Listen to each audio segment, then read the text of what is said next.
Good afternoon. Thank you for joining us. My name is Martin Stirling and I'm the Chief Executive Officer of Master Grocers Australia.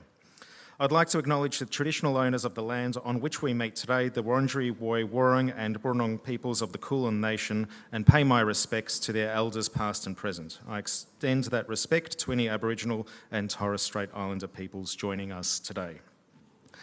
Thank you everyone for joining us this afternoon.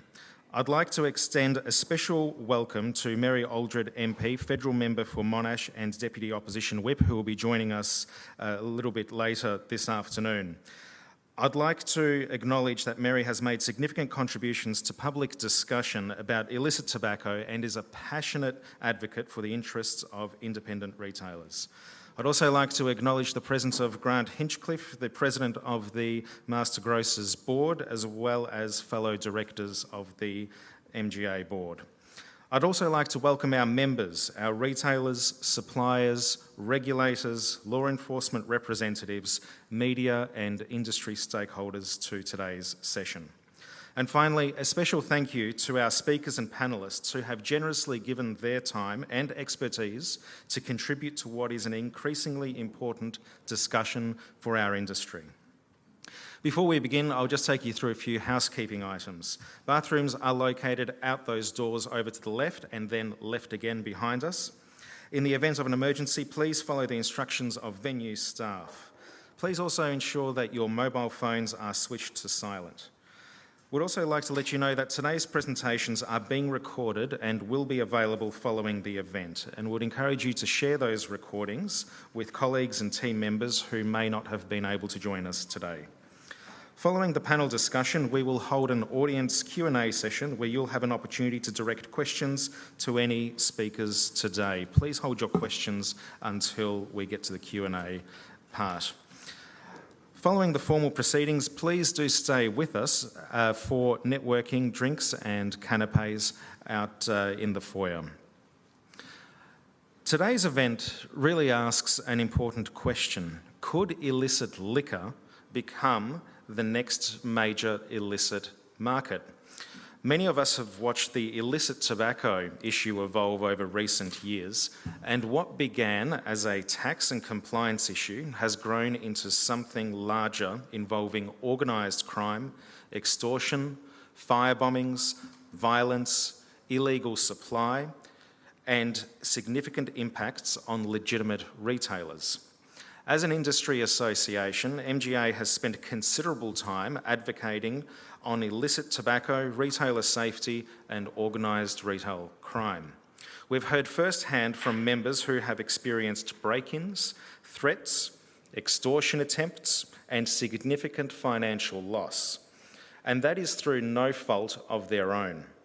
Independent retailers are paying for the consequences of an entrenched illicit tobacco market. Members have reported that in some parts of the country, their insurance premiums, again through no fault of their own, have increased year on year by 50% or more. It's not just MGA members paying the price, of course, it's society as well. The Australian Bureau of Statistics recently released findings which estimate that 80% of nicotine consumption in Australia is illegal. And between 2017 and 2025, nicotine consumption has increased by 40%. And that is despite significant increases to tobacco excise. This is not just an issue of organised crime, having effectively taken over a once carefully regulated market. This crisis has evidently undone decades of public health achievements. Today we're asking whether some of those same warning signs that we saw early in the days of the tobacco crisis are beginning to emerge with the liquor sector. These discussions aren't intended to be alarmist, but rather we want to be proactive and get ahead of the problem before it gets ahead of us. The lessons from illicit tobacco demonstrate the importance of recognising risks early and acting before they become deeply entrenched. In a few moments, I'll be handing over to our friends and colleagues who will be delving into some of these issues a little bit more broadly. But I'd like to just provide a little bit of contextual awareness about the problem that we're dealing with right now. We all know that independent retailers, and many retailers for that matter, operate within one of the most highly regulated environments in Australia. There are licences that need to be complied with, renewed, paid for.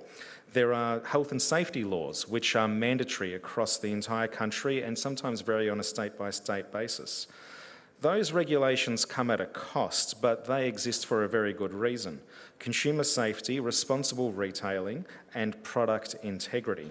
That is a far cry from what organised crime and what illicit providers are doing to the Australian consumer and the Australian economy. The overwhelming majority of Australians choose to drink so responsibly and within government guidelines, and retailers support those ambitions. However, over the past couple of decades, we have seen some really positive changes in drinking behaviours, including a decline in underage drinking. MGA has proudly supported initiatives such as Drinkwise because we believe strongly in promoting a safe and responsible drinking culture within Australia.